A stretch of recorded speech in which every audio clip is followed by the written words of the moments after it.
débat. Euh, donc, dernier truc, c'est l'investissement tout court. Ouais, l'investissement. Bourse, IMO, private equity. Bah, c'est là qu'on pourra mettre les montres, hein, foncièrement, tu vois, peu importe. Mais tout ce qui est objet d'investissement avec des sommes élevées. Ouais. Et je mettrais, tu vois, tu parles de bourse, IMO et private equity, montre, machin.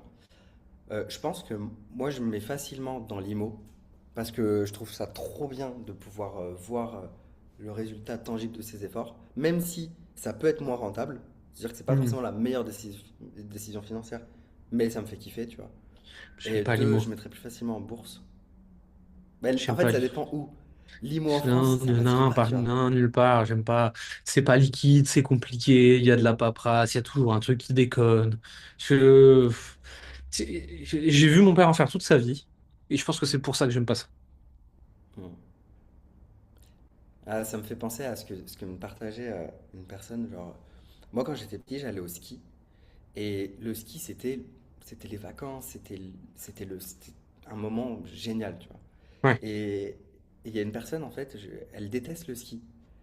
Et enfin, c'est un pote, il déteste le ski. Et je dis, mais comment tu peux détester le ski? Il dit, bah en fait, moi j'ai grandi à la montagne et j'ai vu ça toute ma vie. Les activités, genre, les activités sportives, c'était du ski. Enfin, en gros, tout était autour du ski et j'en ai marre du ski en fait. Et Hmm. ça me fait penser à toi avec l'IMO, quoi. Genre, Ouais, mais c'est comme le marché de Noël à Strasbourg. Pour tout le monde, c'était ah, c'est merveilleux. Et moi, c'est tous les touristes. Je peux plus traverser la place Kléber tranquille, quoi. ouais, je sais pas. Après, l'IMO, aujourd'hui, ça me fait kiffer. Mais en vrai, ce que j'ai fait en IMO, c'est aller visiter des biens qui étaient construits, que j'allais pas acheter, puisque moi, j'achète sur du off-plan. Hmm. Et du coup, j'ai pas encore les emmerdes, puisque c'est pas construit, c'est encore du sable. Ouais, on en reparle dans 5 ans, quoi. Donc, on verra Et dans après, 5 peut-être ans. peut-être que Je c'est serai toi qui plus auras là. eu raison, tu vois. On verra dans 5 ans. Je sais pas. En tout cas, ça m'a bien fait kiffer. Ça me fait bien kiffer aujourd'hui. Et ça me fait pas peur. Alors qu'investir dans un business, justement, d'investir dans quelque chose qui peut faire x10, mais aussi faire moins, tu vois, j'ai pas de crypto non Ça plus. fera plus souvent 0 que x10, hein. Voilà. Bah, Toute ça, la ça me thèse fait du trop private kiffer. equity, c'est sur 100 si t'es bon, si t'es bon, sur 100 boîtes, au bout de 7 ans en moyenne, c'est la moyenne, hein, t'en as 90 qui vont au tapis, t'en as 5 ou 6 qui rendent x1, t'en as une ou deux qui vont rendre x2 à x5, et si t'as été trop fort, t'en as une qui va rendre x100, x200, x500, x1000, ce qui justifie tout le reste. Et donc, la seule thèse viable du private equity, c'est de réussir à mettre dans cette boîte qui fera x1000. Donc déjà, de toute façon, si tu investis dans des boîtes qui n'ont pas velléité à faire x1000, t'as aucune chance. T'es mort. Ouais. Ouais. C'est Déjà, en fait, spécial comme métier, hein. les 100 boîtes, elles sont étudiées. Elles ont le potentiel de faire x1000. Mais parmi ces 100 boîtes étudiées qui ont le potentiel, il n'y en aura qu'une.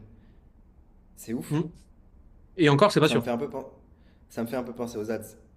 Genre, t'en Ouais. lances 100, sur 100, il y en a une qui va te rendre millionnaire, et Ouais. t'en as 90 qui vont pas marcher, Et tu vas perdre 100 et 000 euros à, 7. à trouver cette ads-là.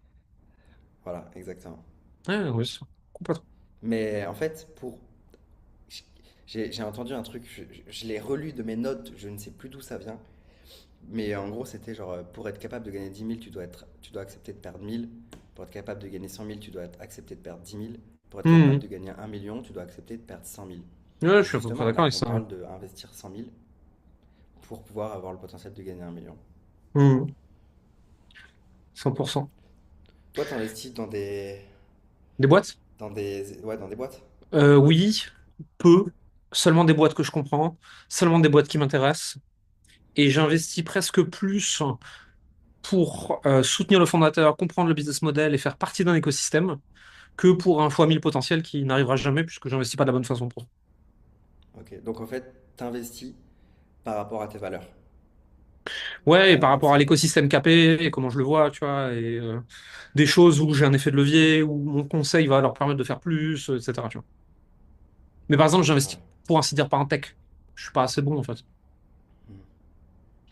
Ouais, je capte. J'investis beaucoup dans du média, de la formation, du coaching. Je réfléchis, hein. Comme j'ai pas fait, tech j'ai pas fait. Non, moi c'est ça, média, formation, coaching. C'est les boîtes dans lesquelles j'investis.